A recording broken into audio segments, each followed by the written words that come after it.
আমার চাচা খাদেম, আমার আব্বার একজন খুব কাছের লোক ছিল আমার কাকা। তো কাকা এখন কইতাছে, বাবা তোর আব্বার লোক চলছি আমরা ক্যারাম বোর্ড খেলছে। আমার চাচা মনে আছে স্পষ্ট আমরা যে ক্যারাম বোর্ড খেলতে। তো আমার চাচার জন্য সবাই টানপাড়া এবং দুর্গাপুরবাসী এলাকাবাসী সবাই দোয়া করবেন। চেহারাটা দেন নাকি আপনার চেহারাটা বুঝলাম এই লোক চাচা। তো আমার চাচা আমারে, আমি তো আর বাপ নাই, কারণ বাপের কথা মনে হলে বাপ যে কি জিনিস মরলে বুঝবা। হ্যাঁ, বাপের সাথে চলা ভালো করছি। তোমার খুব বাবা খুব ভালো মানুষ ছিল এবং অনেক যাওয়াইলা ছিল, প্রচুর বসে করতে।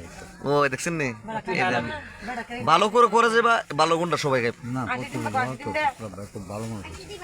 আমার বাপের দেখছেন নি, খুব আনন্দ। কারো একটি মাইরা আইছে না, কারণ না না কারো কারো লোক আটটারি বাট্টারি করে চলছে না। না, সবাই খুব ভালো লোক ছিল। সবাই দোয়া করুন। আসসালামু আলাইকুম। আর চাচা আমরা ওই উত্তর ইউনিয়ন আলামিন বই আছে না, মানে এবার ইনশাল্লাহ দাঁড়া করে খুব ভালো ছেলে, ছেলেটা খুবই স্মার্ট এবং মানে এই নতুন প্রজন্ম আছে না, বিচার আচার খুব কড়া বিচার করে। তাই না? হ্যাঁ, ভালো সবাই। আপনি শুনছেন মনে হয় আলামিন বুইয়া? হ্যাঁ, নাম শুনছেন না? ওই দেন আলামিন বইয়ের লেগে সবাই পাগল। খরমপুরের খাদেম হেরো হইতেছে যে তোরা বুটটা ভালো করে সুন্দর করে। আজকাল 5 জন বুঝে গেছে যে তারে যদি বানাইতে পারো তাহলে এই দেশটা মনে করো ছোট এই দেশটা করতো না। সবাইকে সালাম, আসসালামু আলাইকুম। আর বিশেষ করে মাজার এরিয়ার মধ্যে খাদেম সাহেব এখানে আছে, মাজার এরিয়ার মধ্যে যারা ছক্কা হেলো, তোমরা কোনোদিন মাজার এরিয়ার মধ্যে আইও না।